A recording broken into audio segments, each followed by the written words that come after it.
Seguinte, em relação para complementar essa questão da prova ilícita, então, mostrado o projeto, então para a gente lembrar, prova ilícita por derivação, árvores envenenadas, descoberta inevitável, né, e fonte independente, tá? Então a gente sempre vai ter essa questão da avaliação da prova ilícita e alguns problemas na gestão da prova ilícita, em especial na medida em que se vai... Primeiro que eles vetaram o artigo 157, parágrafo 4º. O que dizia o 157, parágrafo 4º? Que o juiz que teve conhecimento da prova ilícita não podia julgar a causa. Muito bom, né? Bastante razoável que fosse assim. Pois é, vetaram. Então aí você fica com aquelas coisas de dizer da tal da subtração mental. Ah, tem a prova ilícita, mas mesmo se eu subtrair mentalmente a prova ilícita, eu também poderia condenar. O que é uma falácia, né? O que é uma falácia. Então aí você tem a ideia de que a prova ilícita muitas vezes não veio... não influenciou no convencimento. Como é que você faz essa subtração? Não faz, eu não faria, vocês. Não adianta, a gente é humano, eu também. E acho que o problema da prova ilícita é aquilo que a gente estava conversando com a colega. Você sabe que a coisa aconteceu de uma determinada forma e você tem que fingir que ela não aconteceu. É muito humanamente impossível. Eu não faria isso, vocês não fariam isso, ninguém faz. Eu precisaria retirar a prova ilícita, né?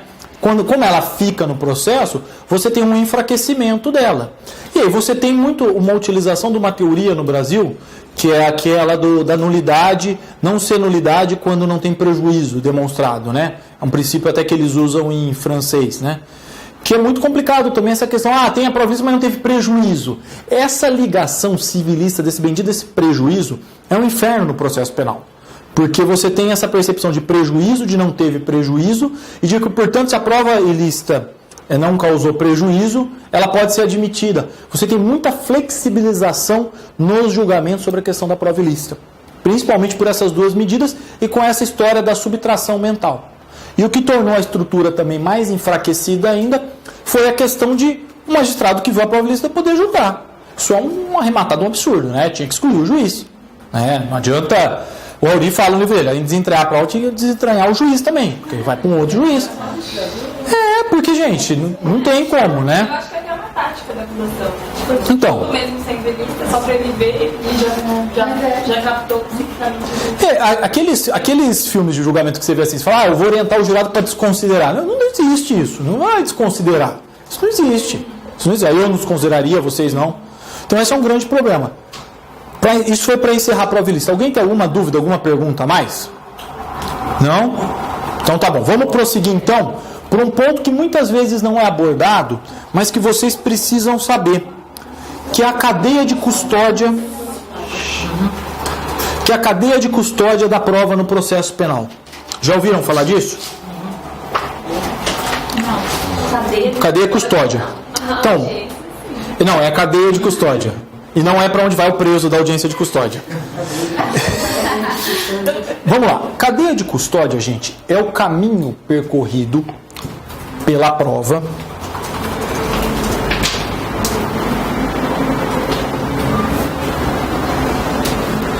obtida fora do processo, a ser demonstrado de forma documentada desde a obtenção até a valoração. Muito bem. Vamos repetir isso com calma, então. É o caminho percorrido pela prova que é obtida fora do processo, desde a obtenção até a valoração. Vamos lá.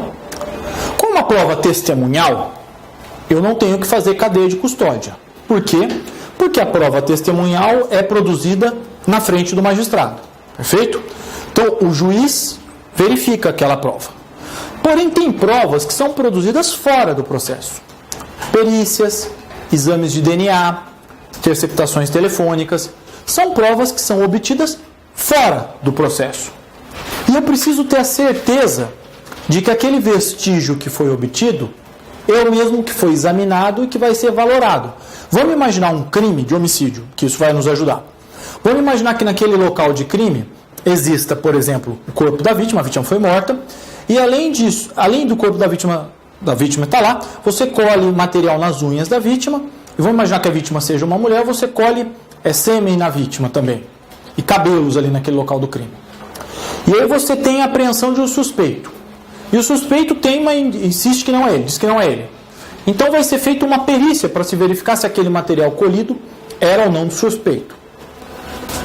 Vejam, este material colhido, esse cabelo, esse sêmen, essas unhas, uma roupa, vamos já ter uma roupa com sangue lá. Do momento que ele é apreendido até o momento em que ele é periciado, é preciso que todas as passagens que ele teve sejam efetivamente documentadas, sob pena dessa prova não valer. Vejam, vamos imaginar que esse material, vamos imaginar que seja uma peça de roupa com sangue que foi apreendida. Vamos imaginar que não há o registro de onde essa peça de roupa foi no momento em que ela foi retirada do local do crime. Ou que o lacre que se põe nessa peça de roupa, porque normalmente eles colocam a peça de roupa, lacram, ensacam e colocam o lacre. Que esse lacre está violado. Veja que eu tenho um rompimento da cadeia de custódia, essa prova pode ter sido manipulada. Isso, portanto, então impede a valoração desta prova. Então é preciso que se observe a cadeia de custódia, eu preciso saber onde essa prova foi, para observar se essa prova é a mesma que foi retirada lá do local do crime. Tem um colega nosso, um parceiro da Defensoria, que é do Instituto de Defesa do Direito de Defesa, não sei se vocês conhecem, é o Dr. Guilherme Madi.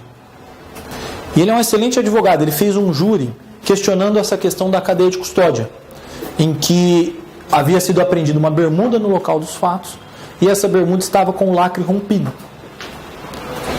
E ele questionou, embora tivesse sido achado sangue lá, supostamente do réu, que aquele material foi violado e que você não tinha certeza que era aquele material que foi retirado do local do crime.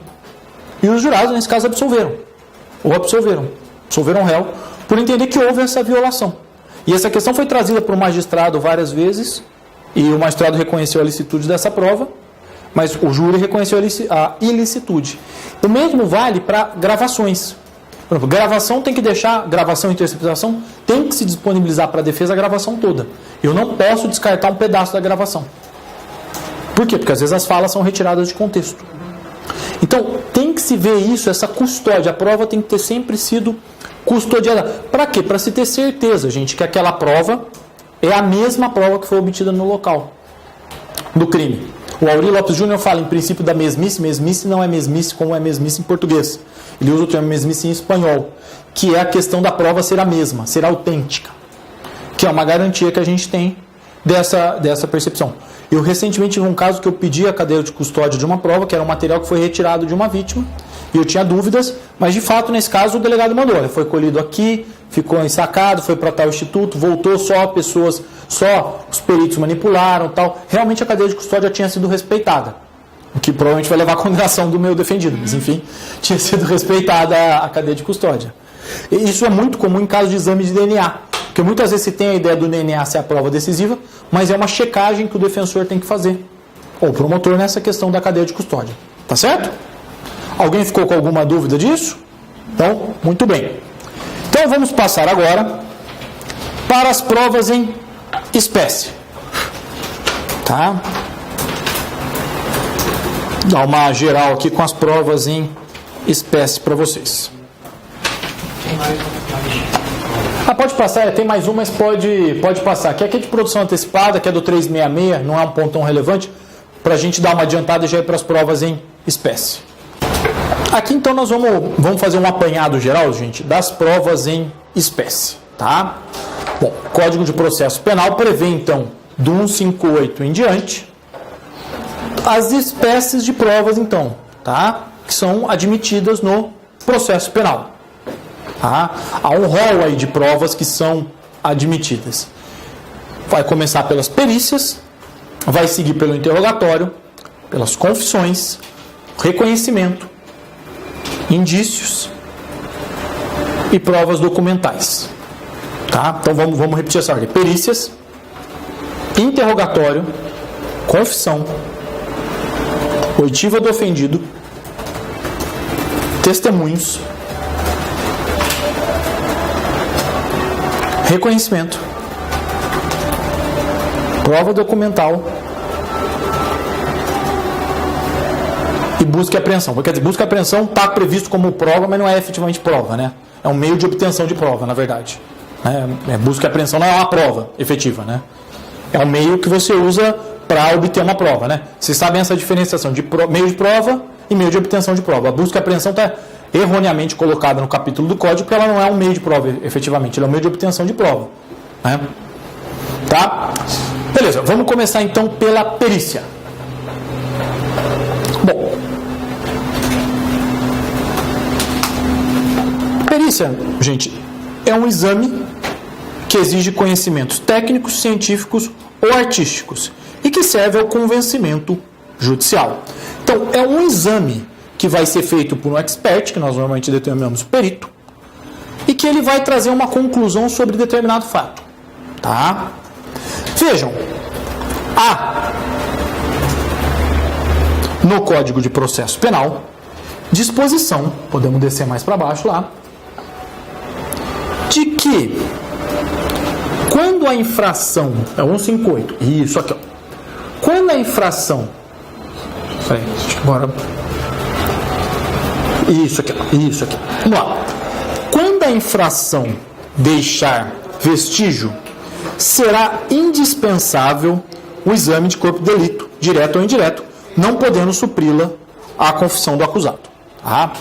Então, vamos lembrar que nós temos crimes que são chamados de crimes materiais, que deixam vestígios, alterações no mundo físico, né? Vamos lembrar disso.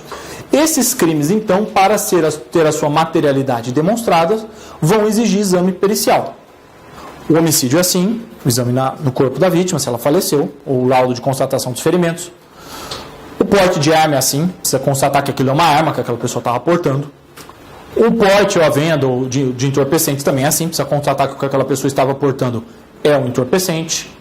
E por aí vai. Quer dizer, essas infrações que deixam vestígios vão exigir uma prova pericial, tá certo? Que demonstre isso. Vamos nos lembrar de uma distinção. Corpo de delito é nome genérico que não é só para homicídio, que é o corpo da pessoa. Corpo de delito são os vestígios materiais deixados por um crime, tá?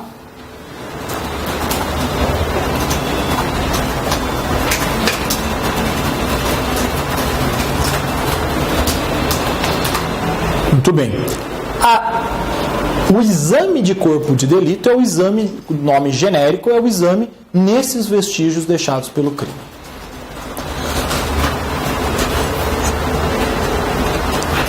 Gente, é muito comum e muito recorrente, quando a gente fala de perícia, sempre me pergunta a tal da história do homicídio sem corpo. Não, professor, mas não achou o corpo da vítima, como é que pode condenar? É um absurdo, não pode, não pode. Fica aquela confusão. Então, vamos destrinchar isso de uma forma muito clara. Como regra, a lei prevê uma ordem. A lei não parece, mas muitas vezes ela é lógica. Ela prevê uma ordem. Quando o crime deixa vestígios, o ideal é que eu faça o exame de corpo de delito direto. Quer dizer, que eu diretamente faço o exame da droga, da pessoa que foi ferida, daquela arma. É o que nós chamamos do exame direto. A lei, porém, autoriza a realização do exame chamado indireto, se o exame direto não for possível. Tá? Então, a lei autoriza a realização do exame indireto. No caso, se desapareceu o corpo, não dá para fazer, não encontrou o corpo, tem que fazer... Vamos chegar lá. O exame indireto muitas vezes é feito quando a vítima é ferida, ela sobrevive e ela some e eu não consegui fazer uma perícia nela. Mas vamos imaginar que ela passou por um hospital. Por exemplo, então eu passei por um hospital, a vítima passou por um hospital. E tem vítimas que se dão alta de hospital, muito legal. A vítima se dá alta algumas vezes, some do hospital e some para o mundo. Ninguém acha mais. E você não consegue fazer exame direto nela para saber como é que ela se machucou. O que se faz nesse caso? Você pede o prontuário médico e com o prontuário médico o perito faz um exame indireto. Isso é muito, muito comum, às vezes, muito recorrente. Então você faz esse exame chamado exame indireto. Tá? Esse é o chamado exame direto. Agora, pode ser que não seja possível nem o exame direto, nem o exame indireto. Nessas hipóteses, a lei autoriza que a prova testemunhal supra a falta. Mas, gente, a prova testemunhal não é para premiar a incompetência do Estado. Tá? Se o exame não foi feito por incompetência estatal e a materialidade não está demonstrada, você não pode suprir por prova testemunhal. A prova testemunhal, ela, por exemplo, ela pode ser utilizada se não foi possível fazer o exame. Eu não posso premiar a inércia estatal. Vou dar um exemplo para vocês, por exemplo, para testar uma morte. Vamos imaginar que a pessoa está num avião. Esse avião cai no mar e os corpos são perdidos, não se consegue resgatar. E há uma dúvida que o controlador de voo não deu informações corretas. Veja, a mera notícia de desaparecimento ali do corpo, com indícios familiares, quando se tornou impossível, que o corpo está lá no fundo do oceano. Segredo do abismo, está lá no abismo, lá no final do abismo, ninguém consegue pegar. Aí você tem uma autorização para a prova testemunhal poder suprir. Tá certo? Então pode sim ter acusação de homicídio sem ter corpo, desde que tenham provas e que não seja possível fazer o exame direto. Tá certo?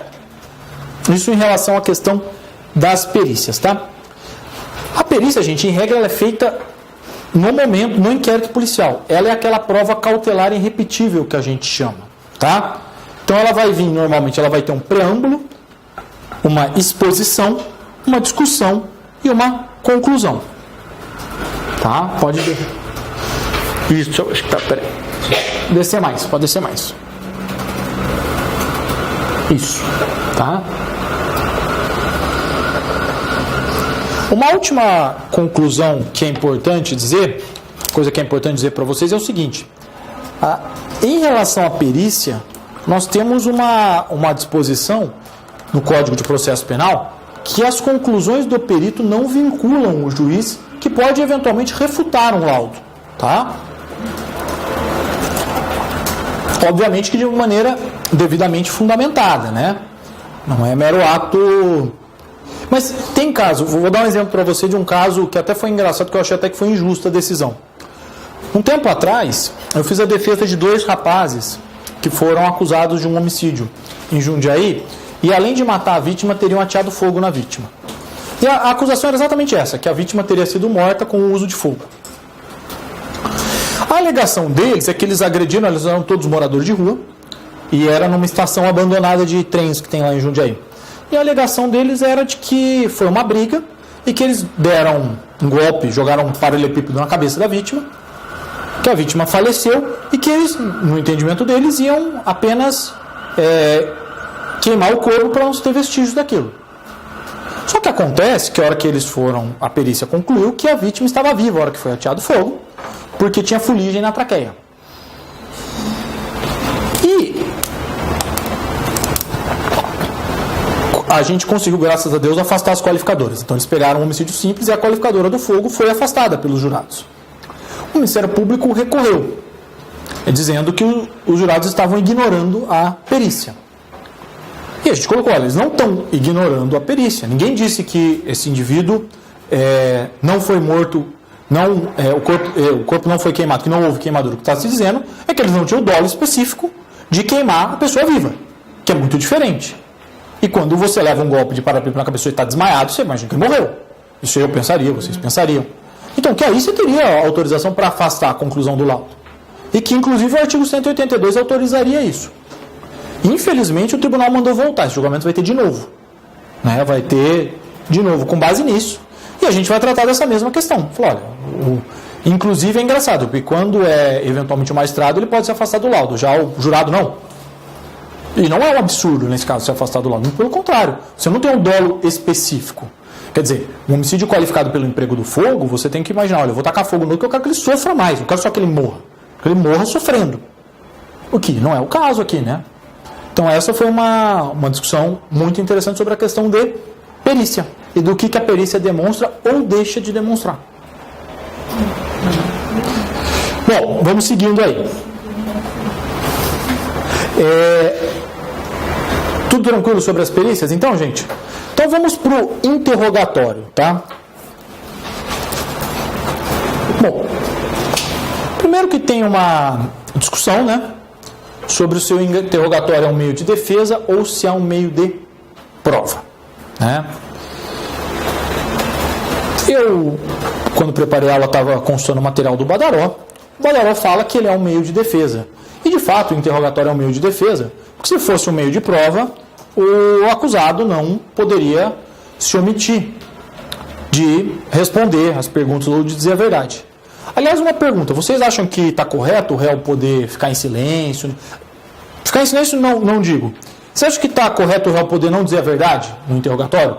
Ou que ele só deveria poder ficar em silêncio?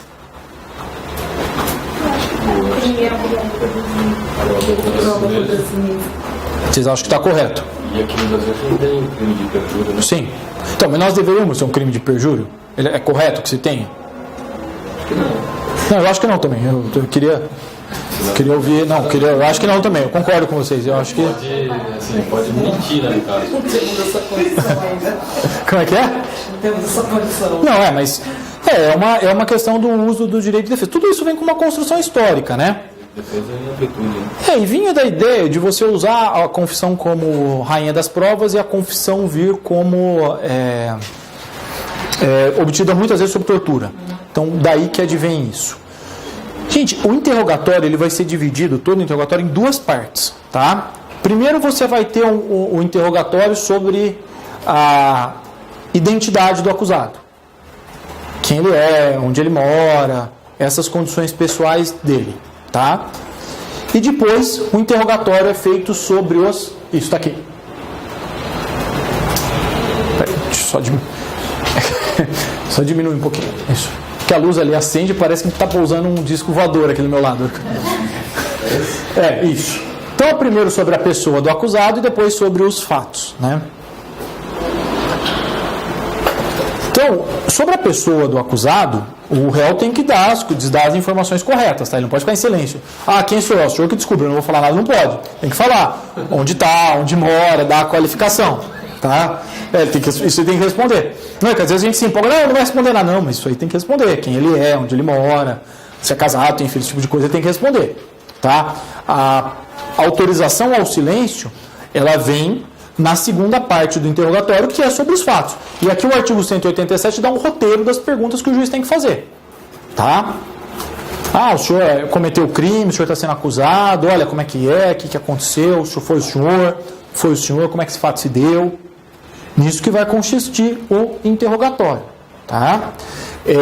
Em especial aqui o réu pode ficar em silêncio. Agora é importante sempre a gente ter em mente que, embora haja previsão do silêncio, aliás, a semana passada foi a semana das bizarrices, né? Que teve uma juíza falando mal do silêncio, né? Impressionante algumas coisas. Impressionante. O sistema, né? Parece estar separado, assim, está discutindo direito. Pois é. Algumas coisas que a gente não acredita que ainda aconteça, né? Porque, eu não sei se vocês souberam, tá no Conjura, uma das juízas fundamentou a condenação no silêncio do acusado, falando que, embora seja direito dele ficar em silêncio, obviamente o inocente clama pela sua inocência e, portanto, não fica em silêncio, que é um indício contra ele. Só na cabeça dela, né? Na cabeça dela, que é isso. Que é um completo absurdo. Então, o réu tem direito a ficar em silêncio. A pessoa não vai responder, não responde nada. Não responde absolutamente nada. Vou só lembrar vocês o seguinte. Perante o júri, conselho de sentença, é muito complicado mandar o réu ficar em silêncio. Muito complicado. Isso gera uma impressão, o jurado é leigo muitas vezes, isso gera uma impressão que o sujeito é culpado.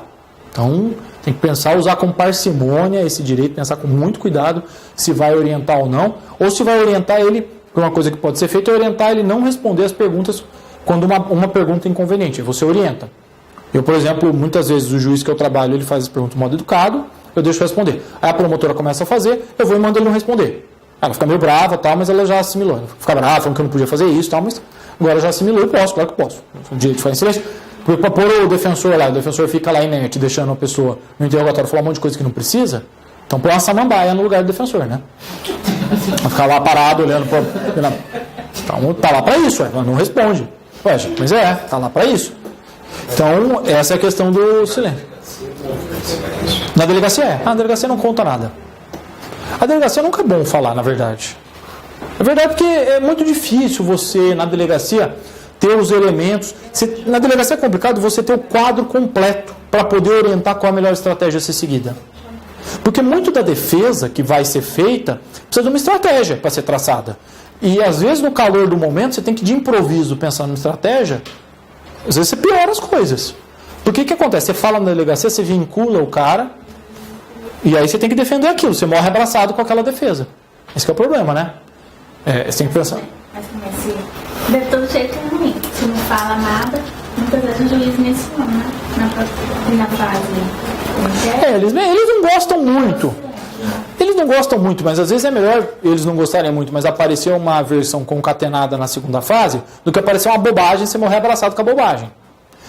Tudo, gente, em processo penal, é um cálculo que você tem que fazer. Processo penal é como uma partida de xadrez. Você tem que pensar, eu vou me movimentar para cá, o adversário vai fazer isso.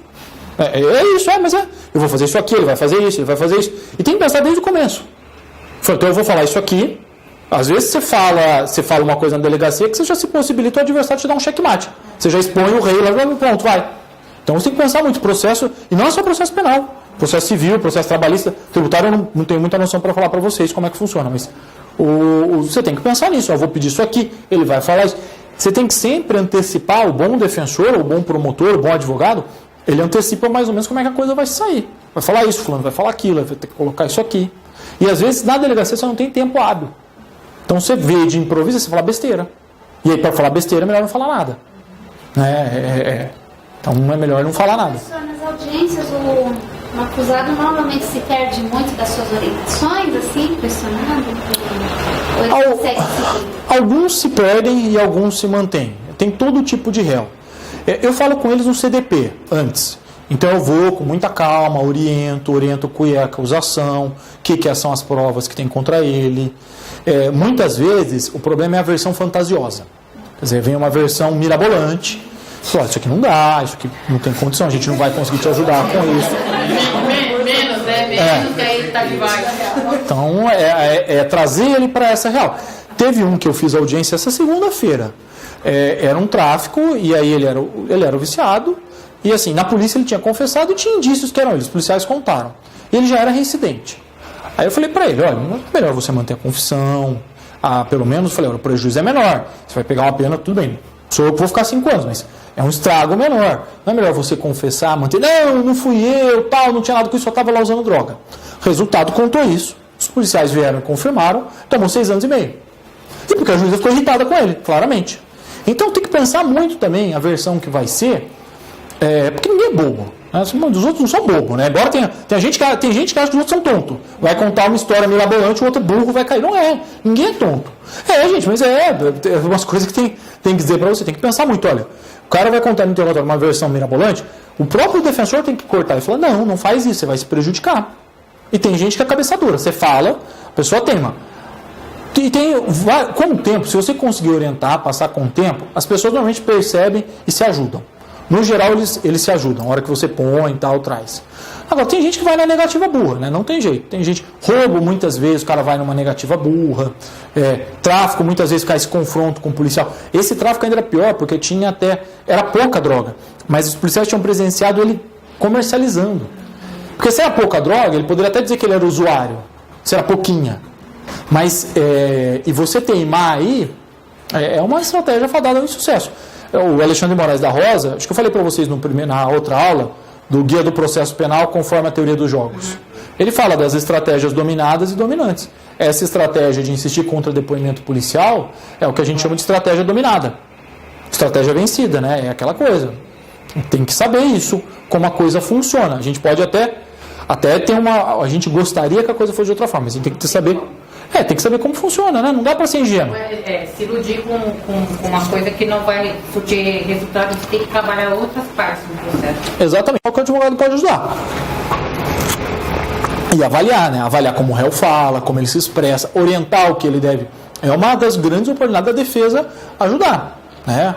E dizer o cara se ajudar também, né? Porque muito do que se decide no processo é pela percepção que ele passa. Esse momento do interrogatório é muito importante no processo penal, porque é onde forma a percepção para o juiz e para o jurado. O juiz também julga pelo interrogatório, cara, dá uma olhada, esse cara está falando, como é que está, o que ele está dizendo, o que ele não está dizendo. O juiz julga muito, a gente não pode esquecer nunca disso. Tá? Então é um momento importante. E aí você tem que sopesar essa questão da utilização ou não utilização do direito ao silêncio. Tá bom? Vamos descer um pouquinho mais, gente, que eu quero chegar com vocês em delação premiada, pelo menos. Bom, seguindo aí, nós temos a confissão, né? Bom, confessar, já está escrito aí no âmbito do processo penal, é admitir contra si por quem quer que seja suspeito ou acusado de um crime, voluntário expresse pessoalmente diante da autoridade a prática de um fato criminoso. Está na confissão, aqui. Então, a pessoa admite que ela praticou aquele fato criminoso que é imputado contra ela. Tá? Tem uma classificaçãozinha aí que é importante, que é a confissão simples, complexa e qualificada. Tá? Aqui, ó. Simples, complexa e qualificada. Na confissão simples, gente, o confidente admite, pura e simplesmente, que praticou o crime. Ele não impõe outras condições ou outras situações. Na complexa, ele reconhece várias imputações. E na qualificada, que é a mais comum, a pessoa admite o crime, mas opõe um fato que lhe beneficie, excludente de licitude, culpabilidade ou eximento de pena. Isso no júri é uma beleza, né? Sempre quando o cara confessa, vem ou com uma legítima defesa, ou com um privilégio, com alguma coisa que é a culpa da vítima, na verdade, a situação. É impressionante. Não o senhor matou? Não. Matou, matei, mas olha, o cara fez isso pra mim, foi nesse contexto. Isso é muito comum. No tráfico, ela vem muita alegação, a confissão qualificada, dizer, eu estou traficando, mas eu sou usuário. Não, eu estava com a droga. No tráfico, mais como eu estava com a droga, mas era para o meu uso. No pode, eu estava com essa arma, mas é para minha defesa, eu estou sendo ameaçado. Então, essas confissões surgem muito nesse aspecto de confissões qualificadas. Uma coisa para passar para vocês, até de orientação de ordem prática, gente. Não façam isso. O sujeito confessou, não me põe no memorial, dizendo que embora ele tenha confessado, tem que absolver. Não ponham isso. Não ponha, gente. O sujeito confessou, é ele. Não dá pra gente pôr isso no memorial, pega mal. Você põe lá. Redução de pena, vai na pena. O sujeito confessou que ele não põe, ele confessou, mas a confissão não deve ser. Isso eu acho. Não, tudo bem, mas aí você está questionando a licitude. Se a confissão foi feita perante a autoridade judicial, gente, vocês imaginem vocês mesmo como juízes, e aí vocês vão ler o sujeito confessou na sua frente. Aí chega o defensor na primeira e fala, a confissão não vale, não foi ele. Ele ia pegar e não ler mais o resto dos memoriais. Então não façam isso. O sujeito confessou, porque não tem problema nenhum a estratégia da defesa ser uma redução de pena, não tem problema nenhum, porque às vezes a estratégia da defesa, o trabalho, gente, na defensoria, muitas vezes o trabalho com o possível. Então não tem problema nenhum ser dessa forma. Tá? Então, tenham em mente isso, essa questão da confissão, se orientarem. Por favor, não confessem e me neguem a autoria depois. Por favor, em peça nenhuma. Não, estou falando isso porque às vezes o que eu vejo de peça, gente, de peça em que a confissão, o jeito confessou e vem um advogado no memorial, o defensor, às vezes, não confessou, mas a confissão não pode ser tida. Não dá. Joga a culpa no próprio estagiário ainda, né? Pois é. Gente, só uma menção aí para vocês, se aparecer por aí o artigo 198, que é o silêncio do acusado não importará em confissão, mas poderá constituir elemento para a formação do convencimento do juiz, isso estava no artigo 198. Peraí. Calma, aqui. Isso aqui foi revogado, viu? Tá? Então essa questão da confissão, o silêncio do acusado não importará em confissão, mas poderá constituir elemento para a formação do convencimento do juiz. Isso aqui foi revogado. Tá? O sujeito pode ficar em silêncio lá e não pode servir para elemento de convicção nenhum. Tá? Esse artigo está revogado. E a confissão ela tem o valor como uma prova, como todas as outras provas. Tá? Não tem mais essa história da tal da rainha das provas, né? De confissão não ser rainha de coisa alguma. A confissão tem o mesmo valor que tem todas as provas que são colhidas ali perante o contraditório e perante a ampla defesa. Tá certo? Tudo bem. Queria tratar com vocês com um pouco mais de cuidado a questão da delação. E queria tratar da delação porque agora o processo penal virou o processo penal da delação, né? Nós temos o surgimento do Instituto da Delação. Eu acho que assim, é algo que nós temos que entender que veio para ficar. Eu acho que não adianta a gente ter uma postura de avestruz e fingir que não existe delação, que delação não deve ter, que delação não deve acontecer. E acho muito mais que a gente tem que trabalhar com a questão da delação, entendendo as suas consequências e tendo em mente que a delação ela vem do direito penal, embora já tem historicamente casos de delação, mas ela é um instituto, como regra, de direito penal estrangeiro, também direito norte-americano. Então a gente ainda tem dificuldades para tratar e regulamentar essa questão da delação, né? A gente ainda está batendo cabeça um pouco com esse tratamento da delação, tá? A melhor regulamentação que tem na delação é a regulamentação da Lei das Organizações Criminosas, que é a Lei 12.850 de 2013. Lei 12.850 de 2013. Essa lei, eu peço que vocês leiam ela, eu vou comentar alguns pontos importantes, peço que vocês leiam ela, porque hoje o processo penal virou o processo da delação. O que é a delação, para a gente conceituar? A delação é quando um co-réu assume a autoria de um delito e também imputa a outra pessoa a prática desse crime. Então há uma assunção e também o chamamento de um co-réu para esse crime. O que cria um problema jurídico, né? Porque se a pessoa é réu e ela está confessando e está chamando outra pessoa, ela presta compromisso ou não como testemunha? Que já é o nosso primeiro problema. Ela é ou não testemunha? Que valor que eu devo dar para essa delação? Que forma eu devo tratar esse instituto? E que benefício que eu posso conceder? Quem que pode conceder o quê? Quem que pode conceder o quê? Quais são os limites? Tudo isso é uma matéria efervescente em processo penal. Dá para ter um processo penal que prescinda de delação? Sendo muito franco, um processo penal com organizações criminosas complexas? Me parece que não. Se você não tiver uma delação, você não pega nada. Porque são crimes que são praticados, não só aqui no Brasil. Esses crimes normalmente são praticados na clandestinidade. Se alguém que está no esquema não te contar, é muito difícil de você conseguir apurar. É muito difícil. Nesse ponto, eu não acho que está errada a adoção do Instituto da Delação. É que a gente tem que pensar o seguinte: o nosso direito é continental europeu. A delação é um instituto de direito anglo-saxão, que normalmente tem outras coisas que nós não temos. E que trazer um instituto de outro direito para a nossa base, que não é a mesma base, dá alguns problemas. Esse mesmo problema acontece com o júri. O júri não é um instituto continental europeu, o júri é um instituto anglo-saxão. Então, na hora que a gente transplanta o júri, a gente tem alguns problemas de adaptação.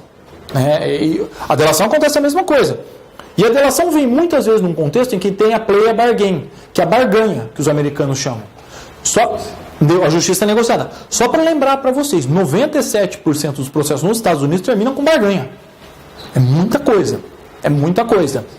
E aí é um processo em que você tem lá um sistema acusatório mais puro, em que o promotor pode despender. O promotor tem o domínio absoluto da ação. Ele pode desistir da ação sem o consentimento do juiz. Que para nós é estranho. O promotor aqui, ele pode até pedir ao final da ação a absolvição, mas o juiz pode discordar e condenar. Se isso está certo ou não, uma outra discussão. E aí a delação vem nessa nuance, com essas inovações. E aí você tem as fases de discussão, que a gente sempre vê, agora virou notícia. Gente, é impressionante. Toda semana tem um discutindo delação. Impressionante, Impressionante. Toda semana vocês abrem o noticiário e vocês vão ver. Fulano está negociando um acordo, que é a tal da primeira fase, que é a negociação, pode ser um pouquinho mais, que é a negociação do acordo. Então fulano está negociando um acordo, está lá negociando, conta, não conta, que é a primeira fase, que é a negociação. Aí tem a fase da chamada homologação judicial, que os casos da Lava Jato, por exemplo, estão indo para o Supremo, para se fazer a homologação judicial. Então você tem esse acordo homologado. Depois nós vamos explicar melhor como é que é feita essa homologação. E a terceira fase é na sentença, em que o juiz decide sobre o cumprimento ou não do acordo, aplicando ou não o benefício proposto. Bom, a delação, gente, ela é um acordo feito entre o réu e o Ministério Público sem a participação do juiz. E tem que ser assim mesmo, O juiz não vai sentar na mesa para negociar o acordo de delação, porque como é que ele vai julgar? Então, está certo ser o Ministério Público que faz essa negociação. Uma pergunta que surge, que não está muito claro, é se a polícia pode ou não negociar a delação também, se a autoridade policial pode ou não. Então, hoje não tem previsão. Não está muito definido isso, não está muito delimitado isso. Na verdade, é um conflito da polícia com o MP para ver se pode ou não. Mas tem a titular da São Paulo, Eu concordo com vocês. Eu acho que não, eu acho que é bem isso. Eu acho que não pode, porque é o titular que tem que negociar com o dono da ação, não com o que está investigando. Mas há um pleito para que a polícia também possa negociar isso, né? Nesses crimes, muito baixo clero, da defensoria mesmo, é possível. Não tem quase delação. Não tem delação nos crimes nossos, praticamente não tem. Não se percebeu isso. E nos crimes que a gente trata também, muitas vezes você não tem delação porque você tem uma ótica, se tiver delação, o jeito morre. Então o cara não fica no presídio. Se ele delatar e estiver no presídio, ele vai ter que ficar no seguro o tempo todo. E você tem uma estrutura criminosa muito mais violenta, normalmente, que é o PCC, né? Se o cara delatou, e eles têm medo do PCC, de verdade, assim. Os caras têm medo mesmo do PCC, os caras têm medo mesmo. É impressionante você ver, às vezes, estudos que dizem que o homicídio diminuiu em determinados lugares, não é porque tem mais policiamento, é porque eles mandaram não matar lá porque atrapalha o comércio. Sim, exatamente isso. Que eles matam sem autorização, e aí dá rolo pro cara. Quer dizer, você não tem uma série de violências que você tinha em prisão, não é porque o Estado está administrando melhor. O PCC falou, olha, isso não é para fazer mais em prisão. E por isso que não tem. É verdade. É verdade. E isso daí só reforça a seletividade do Instituto também, né? Sim. É um crime, para atuar os crimes. Mas assim, a gente também, eu acho que assim, em vez de só criticar também a delação, a gente também sempre critica o direito penal por ser seletivo e nunca prender as classes de cima. A hora que ele começa a fazer isso usando-se de um meio que talvez possa ser melhorado, talvez também se a gente ficar, não pode ter delação, nunca vai conseguir melhorar essa situação. Então eu acho que o Instituto precisa ser melhorado, precisa definir essas fases aqui, negocia o MP. Aí o que o juiz tem que homologar? O que o juiz vê na hora que ele vai homologar? Essa semana saiu uma decisão do Lewandowski não homologando uma delação. Vocês viram? Ele não homologou uma delação porque o MP queria dar perdão judicial. O MP não pode dar perdão judicial, né, gente? Por óbvio, né? Está invadindo a competência.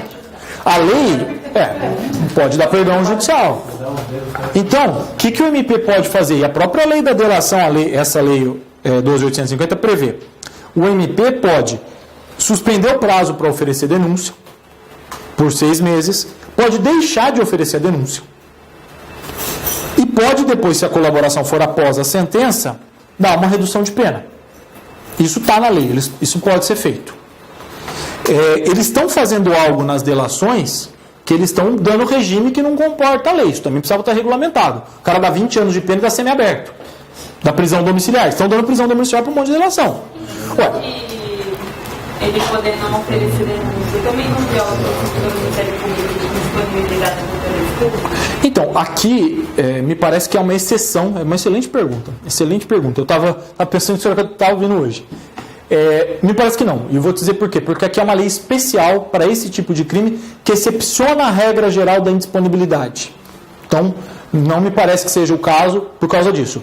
Como neste caso, que eu vou obter a delação, e eu preciso ter algo para oferecer para o delator, aí eu posso não oferecer a denúncia. Essa é a minha conclusão e acho que é a mais razoável. Então, o MP pode oferecer, isso tudo está na lei 12.850, não oferecer denúncia, segurar, reduzir pena, isso tudo ele pode oferecer. Isso vai para a homologação. Aí é uma primeira homologação, que o juiz só vê a legalidade disso. Depois, isso só vai ser aplicado no momento da sentença, muito posterior, em que o juiz vai efetivamente consolidar isso. Mas aí também o juiz fica meio... Porque só quando foi fechado tem homologação e foi cumprido, o juiz não tem muito motivo para alterar isso, né? Exceto o caso lá do Joesa, que ele guardou documentos, que ali ele realmente não cumpriu. O juiz só pode não, na sentença, reconhecer isso se o delator não cumpriu o benefício. E é algo que nós vamos ter que conviver com isso, com a valoração que a gente dá disso. Agora, quais são os problemas que se observa na Lava Jato? Primeiro, a delação está sozinha servindo como base para condenar. Primeiro, está vazando a delação para a empresa, que é a casa da mãe Joana, né? Porque vaza a delação, o cara já está condenado. O cara nem sabe, isso está errado. Segundo, que a delação está sozinha servindo como base. E a própria lei diz que nenhuma sentença é proferida com fundamento apenas nas delações. Gente, porque é alguém querendo se... Isso é muito óbvio, né? É alguém querendo se livrar da culpa, em última instância, o delator. Ele vai pegar uma pena menor e vai dar o outro. Né? Então, Em última instância, só a palavra dele é um cara completamente... Há um problema aí de interesse. Quer dizer, o sujeito é interessado em se livrar daquela acusação. Então você não pode, você tem que ter outros elementos de prova. Quando essa delação vem acompanhada de documentos bancários, outros documentos, outros testemunhos, aí ela pode ser tida como valorada para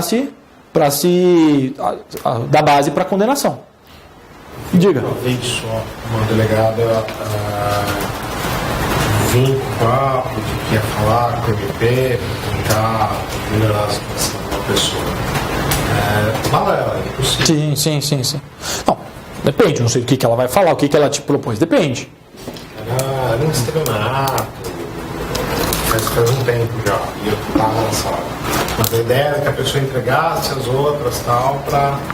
Isso está na lei de delação. Mas aí... Não, mas aí tem que falar, não, então, doutora, nós vamos formalizar, a gente vai lá no MP, eu vou lá com ele, e aí ele conta isso aí, a promotoria vê se isso serve ou não. Se achar que serve, a gente quer a delação. Mas tem que negociar com o dono, senão os caras são meio malacos, dá migué em você. Fala, vamos fazer, você conta as coisas, acordo nada. Tem que ser... gente, o direito não é pra gente ingênuo, a gente não pode ser... não estou dizendo nenhuma novidade, a gente tem que ser... não estou dizendo que a gente tem que ser antiético, longe disso, mas a gente também não pode ser poliana. Nossa, tá, que eu tenho que ser... tudo bem, então a senhora chama o promotor lá, se ele vier aqui, eu volto com ele aqui, a gente conversa. Eu passo para ele e tal. E aí avalia também, olha, a prova. Porque a delação, e aí o advogado vai mudar muito o seu trabalho também, porque vai competir a ele fazer um cálculo de conveniência, de olha, compensa ou não delatar? O que tem contra o meu cliente? O que tem contra o meu cliente pode levar ele para o buraco? Porque muitas vezes a delação é aquela escolha que você tem. Ou é a delação ou o cara toma uma pena gigante. Então eu vejo alguns advogados, eu sou contra o instituto da delação. Tem que pensar, porque não pode ser a priori contra, tem que ver o interesse do cliente. Às vezes não tem para onde correr. Às vezes, melhor delata então, porque pelo menos pega uma pena menor. Então isso vai depender muito da atuação, esse é um campo que a gente vai ter que explorar no nosso direito, que também não é um campo que se tem muito delação formalizado, mas é um campo novo, né? E é uma tendência que veio para ficar, né? A pessoa, você vai ter que tirar a informação e verificar o que ele conta e se ele conta de que forma que ele tem que contar. Vai competir isso muito ao bom advogado. Não sei se isso vem para os nossos réus, para os mais pobres, né? O que talvez venha, que a delação seja uma tendência, embora já esteja meio no radar, que talvez vai ser... Pode falar. Professor, nesse caso, por exemplo, imagina o réu, o acusado lá, falar, vou delatar. E aí leva isso para o promotor. Certo. Ele fala, poxa, essa informação não é importante, não aceito. Tá. E aí ele pode depois, numa segunda opção, usar isso contra? Não pode usar. Se não fechar o acordo, ele não pode usar a informação contra. Tem na lei da organização criminal. Não pode. É aquela conversa sigilosa. Eu estou falando isso. Não serve. Tá bom, obrigado. Passar bem, não pode citar isso, não. E como é que isso, a defesa se não diz para você? Digo no sentido, fui lá, comecei com a empresa, eu falei desses termos, ele falou que não ia usar isso depois usou. Mas se aparecer, ele vai ter que mostrar de onde ele tirou isso. Você pode até pedir para fazer uma ata, senão ele apareceu com essa informação depois no processo. Você fala, de onde saiu isso? Tá. Vira prova e lista. Tá bom, de onde saiu essa informação que o senhor tirou? Não tinha nenhuma testemunha falando isso, apareceu isso aqui agora, do nada. É prova e lista. Tá? Então, essa negociação é feita sob sigilo até não homologar. Se não homologar, é como se tivesse falado. Tá? E não pode usar. No direcionamento do Ministério Público, no caso. Isso não tem como. É um risco, né, até certo modo. É um risco que você tem que calcular. É que às vezes assim, o sujeito está ferrado, vai tomar uma condenação gigante. Aí você vai para o que você consegue fazer para ajudar. Né? Muitas vezes a gente tem que ter uma atuação pragmática. Assim, o cara está ferrado, vai tomar uma pena alta. O que dá para fazer aqui? Às vezes é melhor correr esse risco, mesmo que não feche o acordo, porque do jeito que está, vai vir uma pena muito alta. Vocês vejam um exemplo lá do Marcelo Odebrecht. Não ia fazer delação, tomou 20 anos. Não tem jeito. Vai não fazer? Ele fez um acordo, vai ficar 3, vai sair o ano que vem. Então, é um acordo. O do Joesley, se ele não tivesse sido ser meio atrapalhado, ele tinha escapado sem pena nenhuma. É que ele abusou muito, né?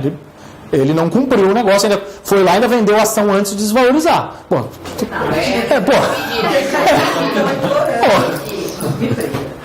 Então, assim, né? Vai ser um campo novo. Para nós, talvez, na defensoria, o que vai surgir?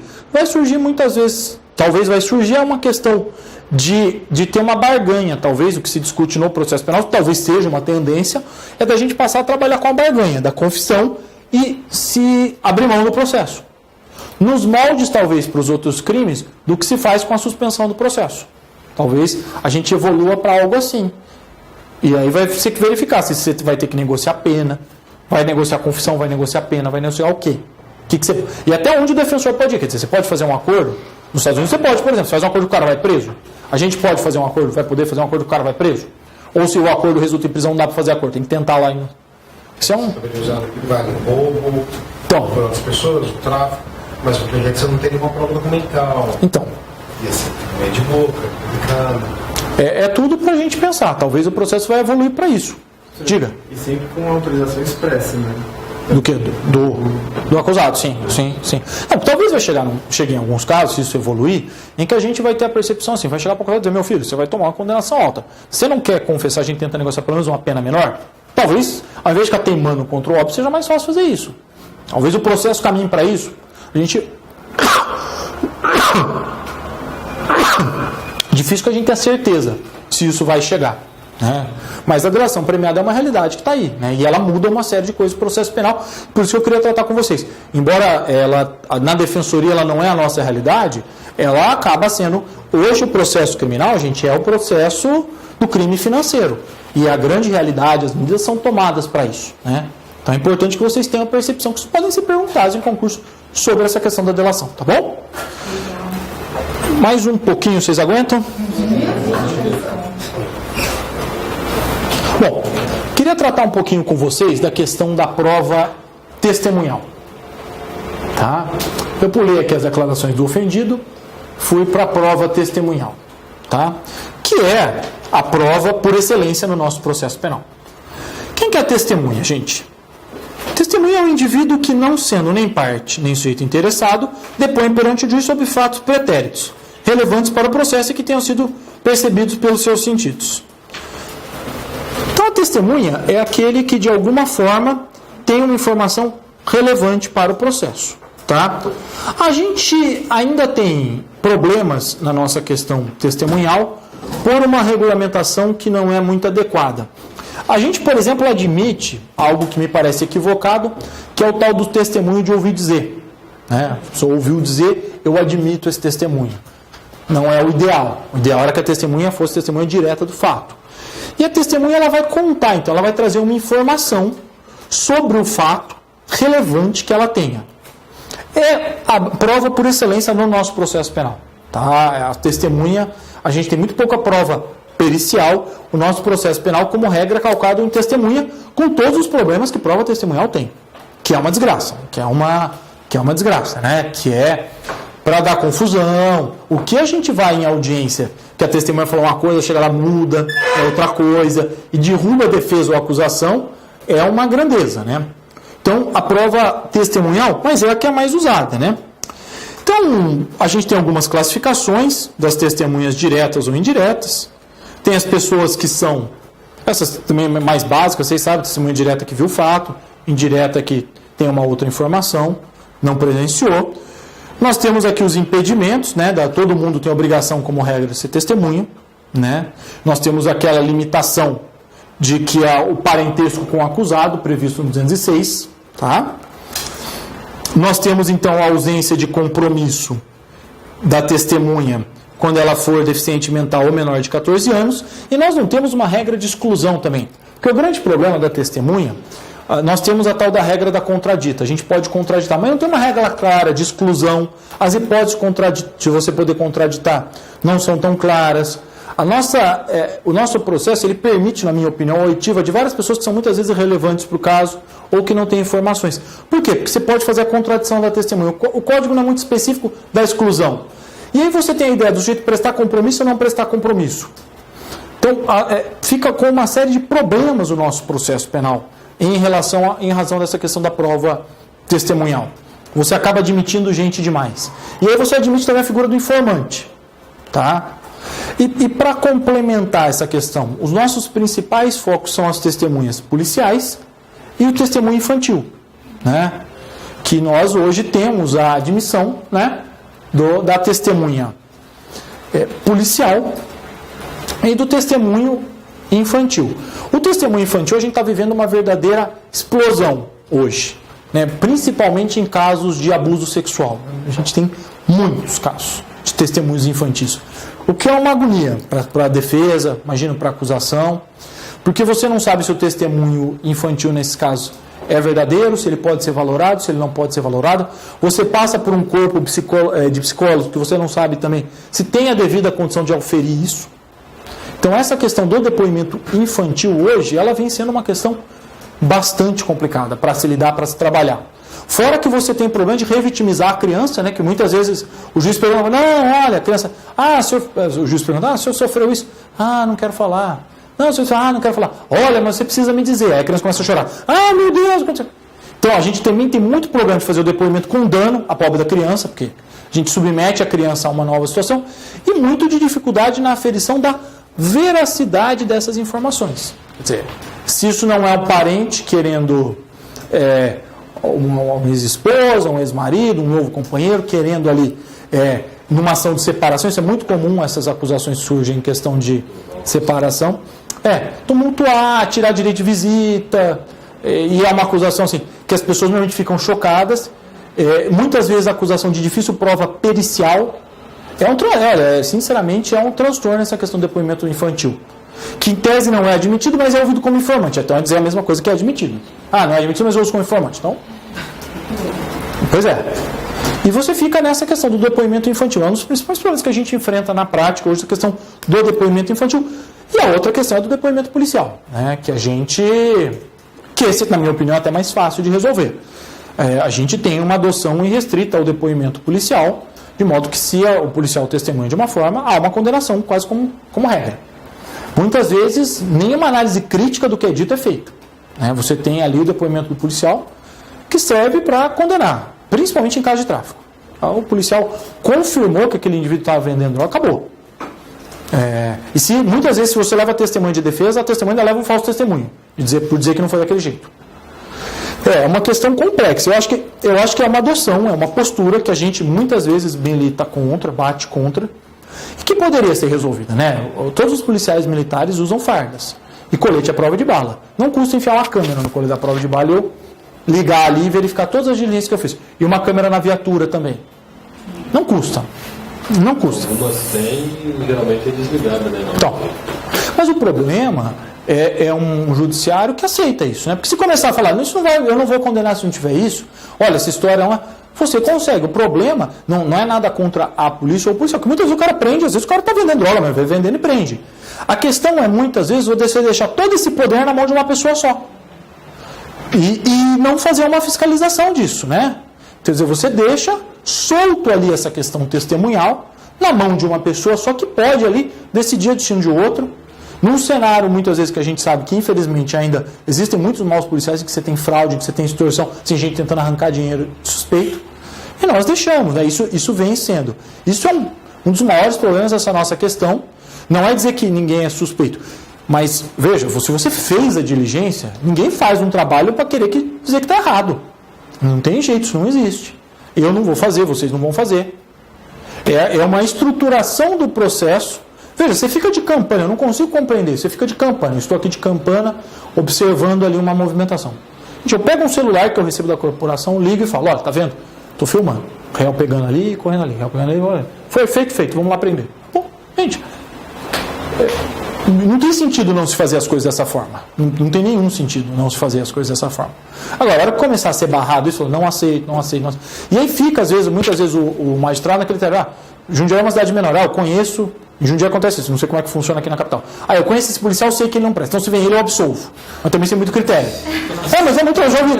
Olha, esse aqui eu conheço, eu sei que ele não presta, então eu vou absolver. Mas isso muitas vezes é feito. Muitas vezes eu já ouvi isso. Olha, não, doutor, esse aqui eu conheço. Porque às vezes eu nem estou esperando absolver. Esse policial eu conheço, ele não presta, então eu não vou condenar. Ele deveria ser afastado da corporação. Pois é, tem isso também, né? Pois é. Pois é. Depoimento. Não. Nos casos de tráfico, é porque eles estavam vendendo, mas você nunca tem um comprador. O comprador, se for o critério, Pegar um cara, pelo menos você leva para ter os dados. É que às vezes a droga sempre fica com o cara que corre menos, né? O dono da droga vira o que corre mais devagar. Tem o dono da droga sempre que corre mais devagar. É ele a droga dele. Né? Fica bobeando lá, a droga sobra para ele. Mas às vezes é isso, né? Isso quando não tem a questão, eu não vou falar, acho que não vai dar tempo, mas a questão do sujeito contar que tem mais droga na casa dele, né? Não, na minha casa tem mais droga, vai lá. Vai lá, entra, toma um café. Então, essas são as questões assim, principais que nós vamos enfrentar e vocês possivelmente vão enfrentar de testemunhos, tá? Tem uma gestão sobre as perguntas que podem ser feitas, que não podem induzir resposta, não podem ser repetição de perguntas já feitas, tá? Então, não pode induzir resposta, nem repetir, nem perguntas impertinentes. É complicado dizer o que é impertinente ou não, né? Pergunta...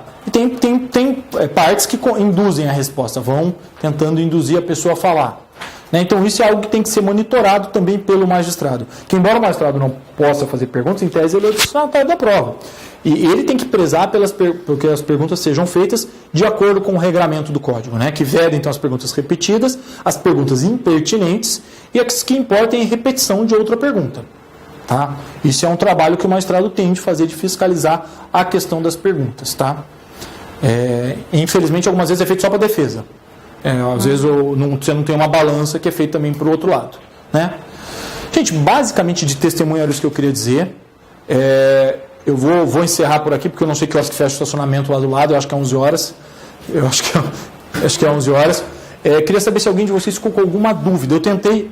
Essa aula originalmente ela foi feita em 2 aulas, vocês devem ter reparado, eu previ quando eu fiz ela em 2 momentos. Mas eu tentei aqui resumir para enxutar um pouco o tempo de vocês. Vocês ficaram com alguma dúvida, alguma pergunta? Não? Então tá bom. Para perguntas, tem algum livro que você indique para a gente? Sim, o Auri Lopes Júnior ou o Badaró? Para fazer as perguntas? Como assim, para? Não, o Auri e o Badaró. São de doutrina. Algum livro que trabalhe melhor as perguntas, como inquirir fazer a inquirição de testemunha? Como fazer a inquirição da testemunha? Não, esses dois são mais técnicos e doutrinários. Tem poucos livros, é engraçado isso, específicos sobre inquirição de testemunhas. O melhor deles, que tem alguns capítulos, é o Guia de Jogos do Processo Penal, o Guia do Processo Penal conforme a teoria dos jogos, que é o do Badaró, que é o do Alexandre Moraes da Rosa. Porque ele fala, basicamente, o que perguntar, o que não perguntar. Mas é uma lacuna do mercado isso, né? A gente tem muitos livros que têm uma compreensão teórica, mas que muitas vezes não se tem uma percepção. O que você faz na audiência, como que você pergunta, o que você não pergunta. A gente fez um curso lá em Campinas esse ano, de prática, e a gente tratou dessa questão da questão de audiência. E a gente quer ver se a gente produz um material. Alguns colegas, a gente quer ver se a gente faz um material, mas é muito voltado para a atuação prática. Para vocês, assim, para o concurso não serve muito, mas para essa atuação. O que eu pergunto na audiência, o que eu não pergunto, que perguntas evitar. Esse trabalho que vocês estão desenvolvendo, então, vai ser repetido no novo curso? A gente vai fazer o curso ano que vem, desse aí, de prática, sim. Eu aviso, a gente vai fazer esse de prática, do júri também, o de prática do júri nós vamos fazer o ano que vem. A gente está para fechar as datas, e o de prática, o que vai dar trabalho é escrever o material. Eu vou ficar com a parte de audiência de custódia, de sustentação oral, mas outra coisa, audiência de custódia, sustentação oral... não estou lembrando, eu vou ficar com mais um tema. Tem um colega que vai ficar de Campinas, que é defensor do júri, e tem um outro que vai ficar da parte policial. A gente vai dividir esse material para escrever, mas vai dar um tempo, né? Já fica a dica, professor. Já publica. Vamos ver. Vamos tentar. Mas escrever é difícil, gente. Escrever é difícil, você acha que vai dar um trampo desgraçado fazer isso aí. Mas a gente vai falar assim, a gente vai tentar fazer e deixar um negócio sintético. Assim, na audiência, o que pergunta, o que fala, o que não fala. E revisão criminal eu vou fazer também. Os 3 que vão ficar da minha parte são esses. Revisão criminal, sustentação oral e custódia. Um dos colegas vai fazer que a gente vai colocar o colega que é advogado para fazer a questão de polícia, que ele tem mais experiência que a gente. E um dos colegas que faz mal de audiência, que é o que está na vara singular, vai fazer a parte de audiência. Depois a gente vai ver quem que vai fazer a parte de recursos, né? Então, para ter uma ideia. Mas assim, a ideia desse material é ser eminentemente prático. E a gente vai fazer o curso o ano que vem de prática. A gente fez lá em Campinas esse ano no ProOrdem, que é um cursinho que a gente está querendo se desvencilhar. Então a gente talvez vá fazendo um cursinho lá chamado Duque. Agora, de hora aqui que eu poderia te indicar, eu acho que esse do Alexandre Moraes da Rosa, ele dá uma ajuda. Ele divaga em outros pontos, é um livro grande. Mas você pega, às vezes, pode ler a parte de audiência. O que fazer, o que não. O Alexandre Moraes da Rosa trabalha com a ideia de árvores mentais, assim. Ele fala de você já fazer um roteiro com as possíveis perguntas e antecipar as respostas. Ele trabalha com essa ideia. Quer dizer, você faz olha, o que pode acontecer? Se acontecer isso, eu vou aqui. Se acontecer isso, eu vou aqui. Eu acho que você tem que roteirizar, assim, né? Acho que na audiência, assim, você tem que ir já com uma ideia assim. Primeira coisa, a ideia de colocar no material é isso. Imagina. Obrigado.